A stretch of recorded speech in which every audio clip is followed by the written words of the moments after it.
Before there was modern scientific medicine, there were the medicine men who were able to treat patients successfully.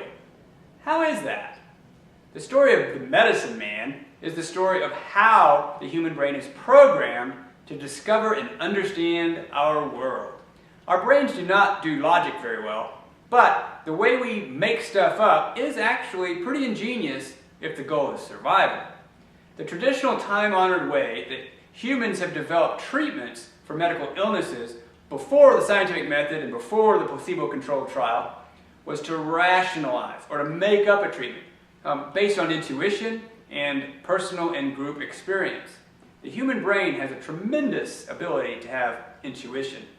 Some of these treatments had a physiologic effect and some did not. Medicine was an art, not a science.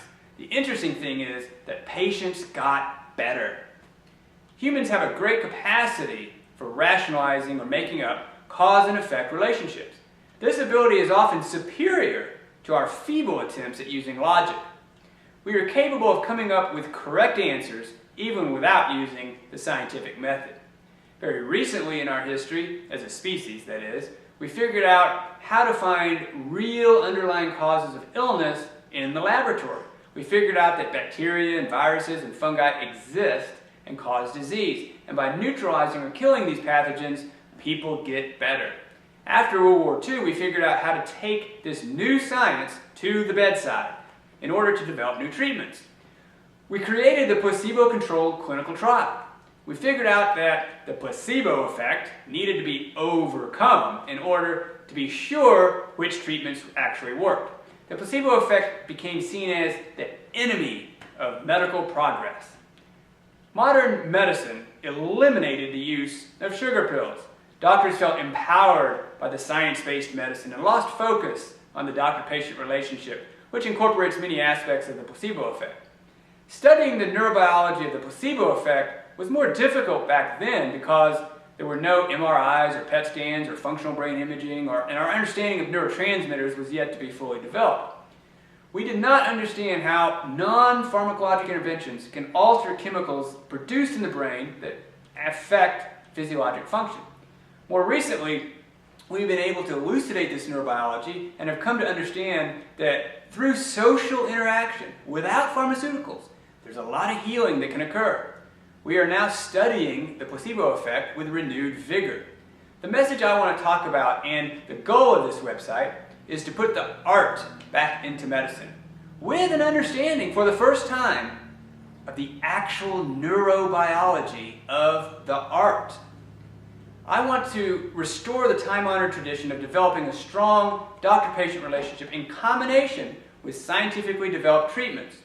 I want to eliminate some of the more egregious hocus-pocus and false claims so often made by people who are selling alternative treatments and help them understand their legitimate role in medicine. I want to unite them with mainstream practitioners who can improve their own clinical outcomes by incorporating practices based on a current understanding of the neurobiology of the placebo effect. To most people's surprise, this can be done without the use of deception. In fact, placebo medicine works best when the patient is fully informed and motivated to do it. A doctor does not have to tell a patient, I am giving you a fake pill that does nothing, and then just leave the room. The doctor can instead say, I have a strong painkiller that I want you to take. I can put it in your IV, but it will be much more effective if you see me put it in your arm with a needle.